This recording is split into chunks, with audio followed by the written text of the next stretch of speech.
Hello, everybody. Today's episode is about making the invisible visible. So, I coached someone earlier today, and one of the topics that she wanted to discuss was how to make a decision about her career because she has joined this company about a year ago. And when she was interviewing for the role, what she was told is that they would be giving her a team lead role in the next year. So, of course, she's excited about that, right? She's going to be learning about the new company, spending time there, getting exposure to things that she hasn't done before. And she knows that when that year is up, she's going to get it. Well, when she has the conversation with her manager, things have changed. The message is now it's probably going to be more like 2 to 5 years before we're able to promote you. And there isn't anything that she's doing wrong. It's just that they feel like she's a little bit too young and that she needs more experience.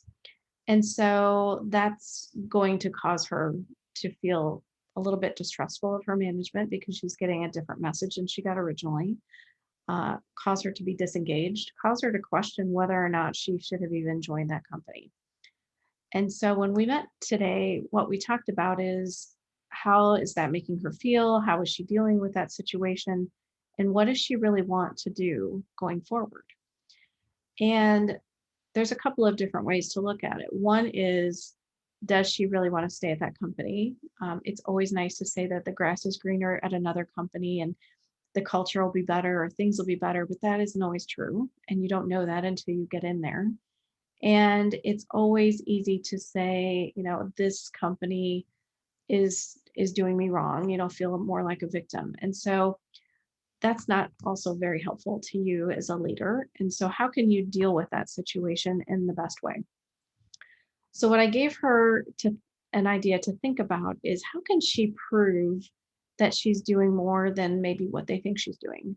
Because, as we all know, managers, leaders are super busy and just don't have the time to know all the things that you're doing unless you put it in front of them. One of the ways I framed it out in the book is that you are actually having to show them a movie on a regular basis of all the things that you're accomplishing.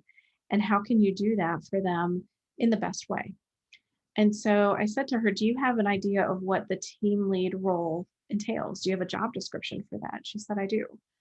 I said, well, what could you do to show them in that job description that you're already doing? And so she laid out half of the things that are on that job description that she's doing in addition to her current role. And we also talked about how can she do things that maybe other people are doing in the organization that are giving them visibility, such as networking, such as talking about the projects that they're doing, uh, signing up to do bigger projects or bigger programs that give them the visibility that they need. And so those were things that we talked about to put a plan together to help her move forward and not necessarily have to leave the company because she really likes what she's doing. It's more about, am I doing the right thing for my career at that point, right? It's not, should I stay or should I go? It's, can I stay here and be successful?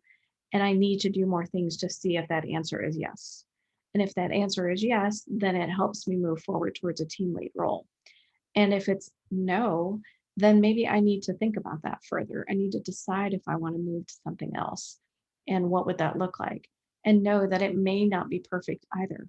I may be in a similar position if I go to a new company because every time you join a company, I think unfortunately this is a little bit of how it works. I don't know that it's a great answer, but in most corporations, you can come in with a great deal of experience, but sometimes they just want to see it for themselves before they decide if you're ready for the next role. And that is challenging for people who think I come in with 5 or 10 years of experience as a team lead already. How come I have to now do it within the company? And it is something that, I would say not all companies do this, but there are a great deal of them that want to actually see you perform in the role before you get it. And so you have to find ways to do that. You have to find ways to get in front of them so that they see it. You have to find ways to make sure that they know what you're doing so that they can see the capabilities that you have that maybe you haven't been able to show yet in your current role. And that's why volunteering for things that are not part of your job, maybe getting involved in employee resource groups or volunteering for one of the charity events that are happening in your organization, something like that, that shows them that you can lead differently than what they see you do every day. So it was a really great conversation for her. And it was interesting because at the beginning, she was very frustrated, very almost sad, right? That she had gone down this path and wasn't sure now if that was the path she should stay on. And so by the end of the conversation, she was feeling good, feeling like, okay, I have a plan. I can go try this. I can go have conversations that are different than what I've already tried and make a difference for myself. Make sure that they know that this is really what I want. And by going that extra mile of showing the things that you've already done, showing the data, showing the things that you've already accomplished basically in that role, it helps them see you differently. It helps them see that you have initiative, that you are ready to speak up and have courage, that you are ready to take on this bigger role. So it remains to be seen if those conversations will go well. She's going to have them in the next 2 weeks. I'm excited to hear how they go for her. But I wanted to share this example with you because you may be going through something similar. You may be the person who is invisible to your manager, not because you're wanting to be, but because they have a lot going on. So it's important for you to think about, how can I take what I'm doing? How can I share that with them? That may be a status report, that may be volunteering to present something. It may be, like I mentioned earlier, getting involved in leading on an employee resource group or a charity event or a big program that's starting. Whatever it is that's going to help them see you in a new way and do something different than you've ordinarily done is going to take you a long way towards really getting the role that you want and allow you to really build up some confidence that you know what you're doing and that they can see that. So I hope this was helpful. I hope you are all having a great week, and I will talk to you soon. Thanks.